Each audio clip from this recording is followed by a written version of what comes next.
Guru Nanak was traveling by foot, walking from village to village, offering his teachings to people. A very compassionate and courageous man, both ways, and quite… we like him because he's not one of those all the time smiling, gentle saints. He knows when to be hard, when to be soft. Real thing.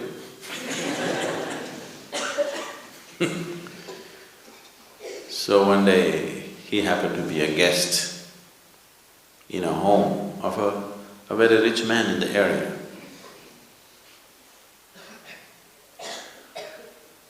So when he was a guest in this house for a few days. When he is leaving,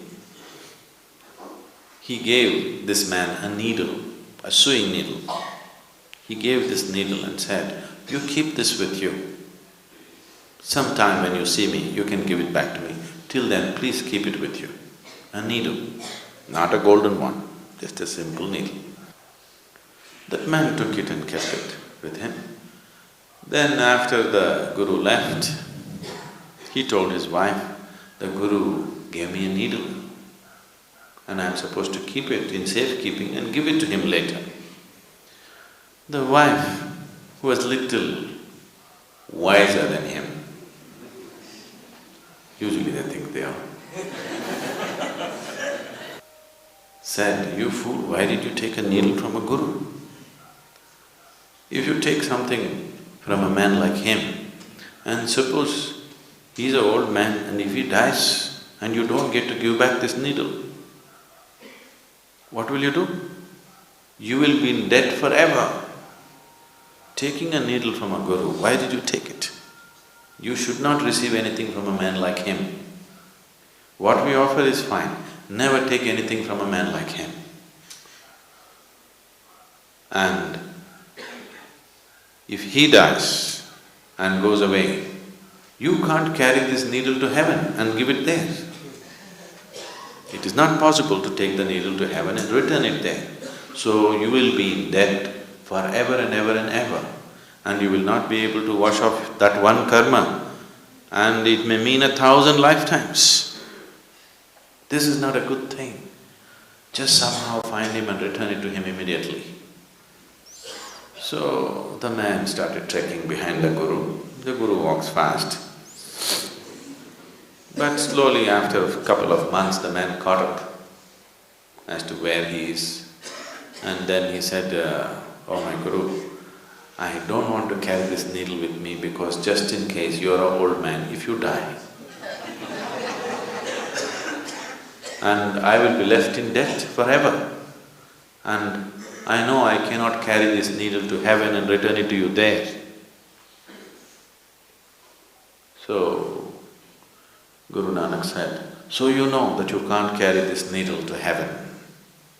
You know that, right?" He said, "Yes."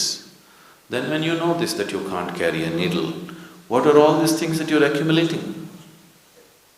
You will not be able to carry any of that. If you can't carry a needle, definitely you can't carry anything else." Then the man got the message. He fell at his feet and he went back home, sold everything that he can sell, just kept what is needed for his family, for him and his family. And the rest, because the whole society was poverty-stricken, so he went about building whatever was needed for the well-being of the people around. All these days, people were living in poverty, he was going on accumulating. The world is a limited space. This planet is a limited resource. If each individual goes about accumulating endlessly, all that can happen is strife, all that can happen is pain. Unless every individual somewhere fixes it within himself, okay, this is my deal, beyond this I will not go. Rest of my capabilities, I will use it for everybody's well-being. If does not come in a human being, he is a disaster to himself and to the world. The disaster on this planet is not earthquake, not volcano, not a tsunami. The true disaster is human ignorance. This is the only disaster. Ignorance is the only disaster.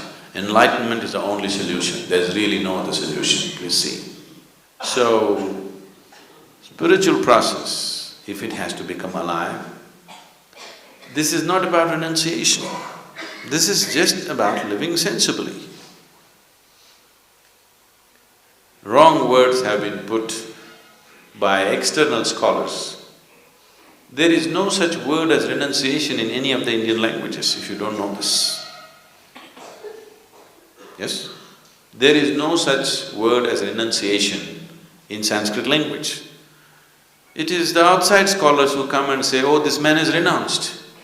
No, he's embraced the whole universe and you think he's renounced. That is your understanding, because you cannot think of life without possessing this one part of the planet is mine, without that you cannot live. Somebody has embraced the whole universe, so he did not think he has to gather it because all the stars belong to him. The whole galaxy belongs to him. He did not think it is necessary for him to gather something and keep it in his bag or in his bank. It did not arise, it did not occur to him. This is not renunciation. So understanding life from an inner perspective, not from an objective sense, because objectively whatever you perceive is only good enough for survival. You need a subjective perception of life.